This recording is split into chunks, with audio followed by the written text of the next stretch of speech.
Alain Bauer, bonjour. Vous êtes professeur en criminologie, professeur émérite au Conservatoire national des arts et métiers. Vous publiez ce mois-ci Décline aux scènes. C'est chez Fayard que ça se passe. C'est un ouvrage qui interroge frontalement, comme on peut le voir sur la première de couverture d'ailleurs. Faut-il sauver l'humanité ou la planète?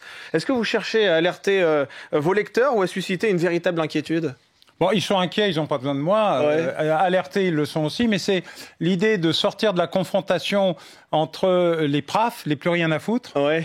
C'est-à-dire les citoyens qui sont en train de dire que l'État ne peut plus rien pour eux et que tout s'effondre. Ouais. Le musée du Louvre fait aussi partie de cet élément. Absolument. Et puis les P2R, les plus responsables de rien.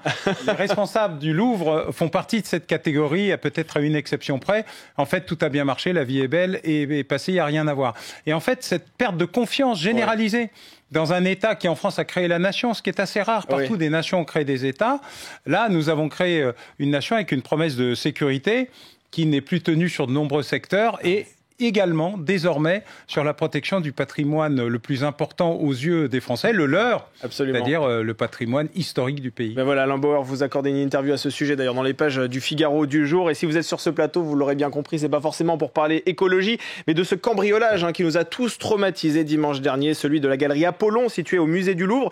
Une semaine après les faits, deux individus ont été interpellés. Alors, le premier a été arrêté ce samedi, c'était à l'aéroport Roissy-Charles de Gaulle, alors qu'il s'apprêtait à s'envoler pour l'Algérie. L'autre a été appréhendé en Seine-Saint-Denis. Comment les enquêteurs sont-ils parvenus à remonter leur piste? Mais d'abord, si l'opération a été magistralement imaginée, moins magistralement exécutée et d'une manière totalement débridée, évacuée, c'est-à-dire que ce qui a posé problème et ce qui a permis aux enquêteurs d'avancer, c'est le moment de la fuite éperdue des deux cambrioleurs dans le musée et des deux autres qui les attendaient en bas, qui a permis de récupérer 2 disqueuses, un casque, un gant et le camion qui n'a pas pu être brûlé malgré une tentative qui a été empêchée par l'intervention d'un passant. D'où l'essence qui a été retrouvée. Ils ont été ralentis par au moins un agent du musée et l'arrivée des policiers qui ont été très rapides. Et donc le processus général a permis de retrouver beaucoup de traces.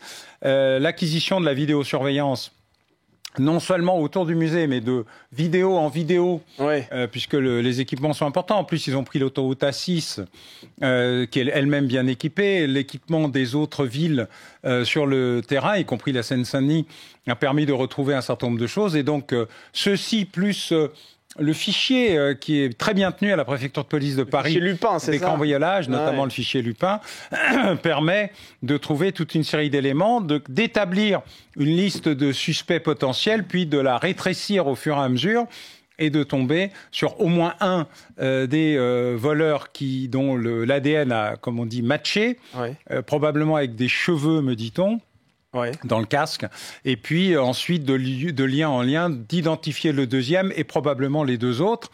Simplement, le fait que l'un d'entre eux ait voulu fuir, et notamment en allant dans un aéroport, ce qui n'est pas le comble de l'intelligence, a permis à accélérer les interpellations, alors que les enquêteurs auraient bien aimé récupérer les 4, et si possible les 4 avec les bijoux. Donc si je comprends bien, et si je lis un peu entre les lignes que vous êtes en train de prononcer, c'est que nous avons affaire en fait clairement à des pieds nickelés, à des amateurs. Alors je ne dirais pas ça, je dirais que c'est des semi-professionnels qui sont plutôt dans le smash and grab, c'est-à-dire l'attaque de joaillerie et de bijouterie, qui se sont dit après tout, c'est un peu pareil. Et d'ailleurs en 1976, la même opération avait lieu au même endroit pour voler l'épée de Charles X, mais grâce à un échafaudage. Donc ils se sont dit pourquoi pas, ça peut marcher aussi. Ils ont une première source d'inspiration. Voilà, on n'a jamais retrouvé d'ailleurs l'épée, mais là ils se sont dit c'est un peu pareil, mais ils ont été un peu surpris d'abord par la rapidité de réaction de la police et ensuite par l'intervention d'éléments perturbateurs comme le passant. En plus, je crois qu'ils n'ont pas compris exactement ce qu'était la nature exacte de ce qu'ils étaient en train de voler, ce qui est une possibilité. Mais selon moi, je pense qu'ils ont plutôt agi sur instruction par un commanditaire qui les a sous-traités à ce groupe de cambrioleurs connus et plutôt chevronnés, en tout cas clairement identifiés pour des vols pas aussi simples que ça, mais très rapides, très brutaux et qui ont bien exécuté la première partie du plan et très mal la deuxième. Donc il ne faut pas les sous-estimer. faut pas les surestimer. On va revenir plus longuement sur le profil de ces deux individus qui ont été interpellés, mais je voudrais que l'on revienne sur cet ADN. Vous l'avez précisé, 150 traces d'ADN ont été récoltées sur place. 150 traces de tout. De tout, L'ADN et d'autres choses. Il y a aussi des empreintes digitales, il y a de l'ADN, il y a d'autres éléments qui sont la source et l'origine d'un certain nombre d'équipements. On l'a vu sur le camion, on peut le trouver sur les disqueuses. Bref, c'est 150 traces tout compris. Voilà, et une fois que ces 150 traces sont prélevées, que deviennent-elles ? Comment sont-elles exploitées très concrètement ? Bien, vous avez plusieurs laboratoires très développés, qui est celui de la Gendarmerie nationale et celui de la préfecture de police de Paris fait partie des plus importants en France. Et donc, chaque spécialiste se lance dans la recherche de la partie dont il a une expertise particulière en police technique et scientifique ou en criminalistique. Et donc, vous avez les spécialistes ADN, les spécialistes des empreintes digitales, vous avez aussi les spécialistes de la mémoire et de l'expérience. Ça ressemble à un coup qui a déjà été monté quelque part par quelqu'un d'autre. Et donc, je vais dans mon fichier des suspects connus pour aller voir ce qui se passe. Et donc, entre l'analyse des fichiers, l'analyse des empreintes, l'analyse de l'ADN, l'analyse des modes opératoires, qui est un élément important, l'usage désormais important des softwares policiers comme Anacrim ou équivalent, on trouve des éléments qui permettent de construire un faisceau de présomption sur une liste de suspects potentiels. Et au lieu de chercher le monde entier n'importe où, on se concentre, on ouvre et on ferme des portes. Et peu à peu, on arrive à l'idée que ça doit être lui. Si c'est lui, qui sont ses complices habituels ou ses relations habituelles? La téléphonie sert beaucoup, la vidéo aussi. Alors évidemment, ce n'est pas un seul système de vidéo. Donc c'est un énorme travail de comparaison de tiens, il a tourné à droite, est-ce qu'il y a une caméra à droite? Oui, mais c'est celle de la ville de machin, donc il faut aller chercher les enregistrements.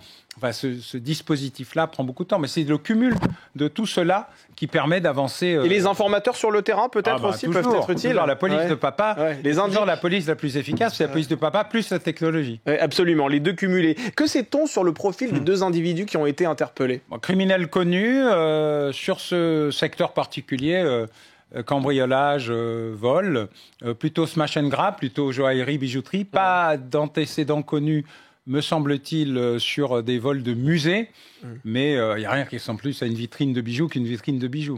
Mais généralement, qui se cache derrière ces vols? Est-ce que ce sont des mafias? Est-ce que ce sont tout simplement des petits réseaux de caïds, comme on peut en croiser parfois? On a les trois catégories. On a historiquement des grands mafieux qui volent des œuvres d'art parce qu'elles servent de caution pour d'autres opérations, ce qui permet de retrouver en général 15, 20, 30 ans plus tard des tableaux.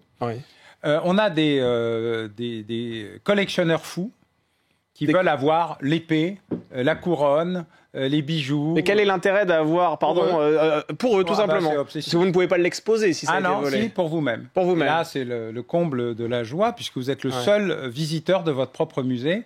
Et 25 ans, 30 ans plus tard, les descendants, quelqu'un qui fait des travaux, un incendie malheureux, permet soudain de redécouvrir une chambre forte, une cache. Ça s'est déjà vu par le passé? Oui, bien sûr. Oui. En Italie, notamment, avec des mafieux, mais là, c'était sur des tableaux. Les bijoux, c'est un peu plus compliqué. En général, ça sert surtout à être désossé et à être revendu ou retaillé en petits morceaux. Il y a plusieurs milliers de diamants dans cette affaire. C'est pour ça qu'on est plutôt inquiet sur le fait de pouvoir retrouver les joyaux.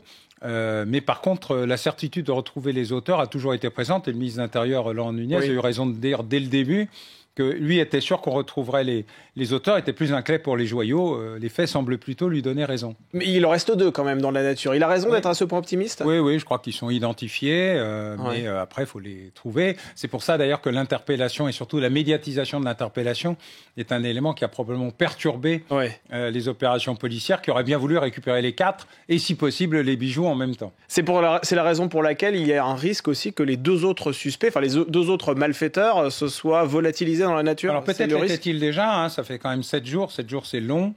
C'est d'ailleurs surprenant que les deux autres soient restés dans la banlieue parisienne ou aient décidé de prendre un avion, ce qui n'est quand même pas l'endroit le plus anonyme pour fuir. D'autres ont pu passer la frontière belge et aller à Anvers, notamment pour le retaillage des petits diamants. Mais oui, bien sûr, c'est une forte probabilité. Alors ces suspects, donc les deux suspects dont on parle, ont été placés en garde à vue pour vol en bande organisée et association de malfaiteurs criminels. Que va-t-il se passer là dans les prochaines heures pour eux? Eh bien, ils vont avoir 24, puis 48, puis probablement 96. Ça, c'est les heures de garde à vue, c'est ça? Oui, c'est 24, 48, 96 parce que ça rentre dans l'incrimination indiquée. Donc, c'est une extension de la garde à vue traditionnelle. après, il y a une négociation entre les enquêteurs et les malfaiteurs, d'abord pour qu'ils reconnaissent qu'ils étaient bien là. Alors avec l'ADN, c'est un peu plus facile, qu'éventuellement ils confirment l'identité des autres, et puis qu'il y ait des indications sur commanditaire, pas commanditaire, et où sont les bijoux. Et là, il y a une négociation, puisque l'incrimination peut être renforcée. Par exemple, il peut y avoir à main armée. La disqueuse est une arme par destination. Or, ils auraient menacé au moins un des gardiens. Donc, c'est plus cher. Ah oui, c'est-à-dire que vous pouvez étendre. Vous pouvez étendre absolument la garde à vue. Je vais vous demander de vous mouiller un petit peu, Alain Bauer. Est-ce qu'il est optimiste de croire que les bijoux seront un jour retrouvés? Est-ce que vous pensez qu'on pourra remettre un jour la main dessus? Personnellement, je ne crois pas trop. Sauf si le commanditaire a donné instruction de voler des pièces pour lui. Des pièces de collection. Donc c'est dans le cas où c'est un collectionneur fou. Voilà.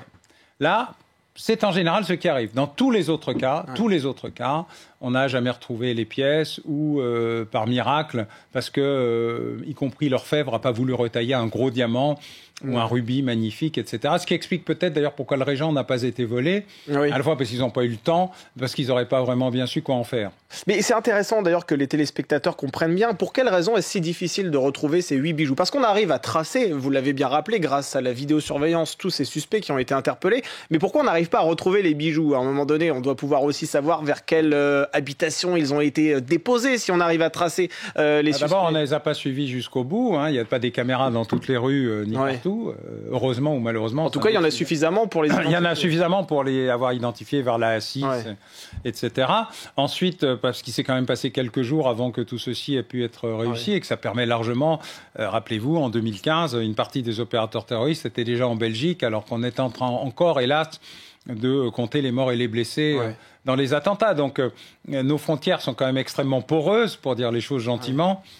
Il est parfaitement possible que les bijoux soient partis assez rapidement, mais si c'est un collectionneur, français, ben ils sont encore là. Si c'est une idée de retaillage, et en fait, ça ne sera pas 88 millions, ça sera entre 4 et 6 millions pour la partie des 3 ou 4 000 petits diamants. Parce que ça perd de la valeur à partir du moment où c'est 90% l'œuvre est de valeur à partir du moment où on coupe en morceaux. Et évidemment, la question, là, elle est...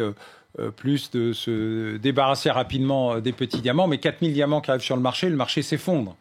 Donc ceci va nécessiter d'être diffusé lentement dans le dispositif. Mais alors d'où ma question, pour quelle raison s'attaquer au patrimoine français si l'idée est simplement de dépecer un bijou? Pourquoi ne pas aller voir une bijouterie par exemple, tout simplement qui a pignon sur rue? Parce que c'est plus difficile que le Louvre. C'est pas vrai.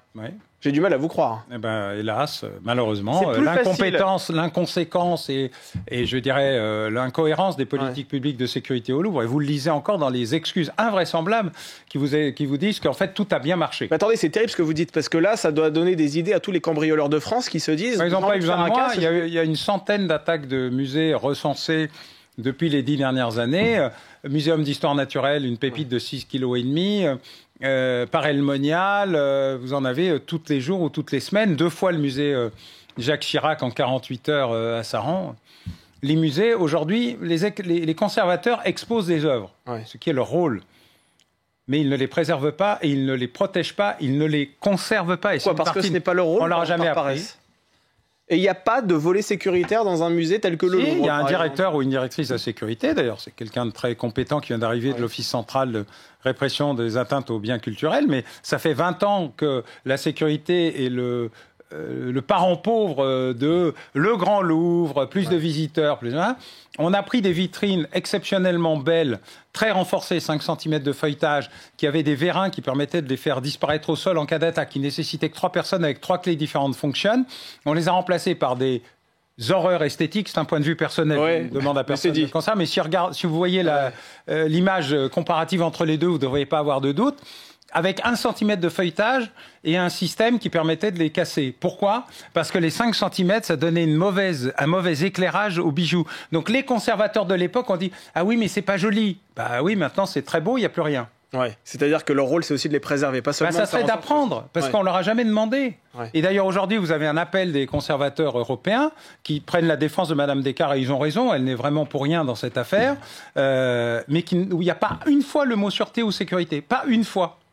C'est absolument extraordinaire. Ça n'entre pas dans leur tête, c'est pas dans le logiciel. Il faudrait que ça le devienne. Alors, on parlait du budget tout à l'heure, il y a le président de la commission des affaires culturelles qui a ajouté un amendement d'ailleurs pour prévoir justement un fonds d'urgence pour la sécurité des musées de 50 millions d'euros. Ça, c'est suffisant selon vous? Non, certainement pas, mais le problème, c'est pas l'argent, c'est le concept. C'est le concept. Le concept, c'est périphérie, périmètrie, compartimentage. Je propose qu'ils relisent Vauban et Sun Tzu, deux petits jeunes qui ont monté une start-up, ou qui viennent au Conservatoire des Arts et Métiers. Nous avons un certificat sécurité des sites et des flux qui apprend ça à des étudiants de première année. Et c'est vous qui... gratuitement. Gratuitement en plus. Non, je les inscris gratuitement, tout le Louvre. Et en un mot, là, parce qu'on arrive au terme de cette émission, que faudrait-il faire pour faire en sorte que ça ne se reproduise jamais là maintenant? Ce que je viens de dire, vous avez une périphérie, il faut la comprendre, elle doit créer une enceinte. Le Grand Louvre nécessite une enceinte qui lui soit propre, elle n'existe pas encore. Un périmètre qui renforce les accès. On peut parfaitement protéger ce balcon avec une vitre blindée comme autour de la Tour Eiffel. Ça ne changerait pas l'architecture, mais ça empêcherait la pénétration. Et ensuite, le compartimentage, ces vitrines doivent être remplacées par quelque chose, d'esthétique et d'efficace. Il y en a de magnifiques qui doivent être rangés dans les archives. Merci beaucoup Alain Bauer. Je rappelle que vous êtes professeur en criminologie, professeur émérite au Conservatoire national des arts et métiers et vous publiez ce mois-ci Déclinocène, c'est chez Fayard. Merci beaucoup d'avoir été notre invité. Point de vue, c'est terminé pour aujourd'hui. Merci à toutes et à tous de nous avoir suivis et bonne journée sur le Figaro TV.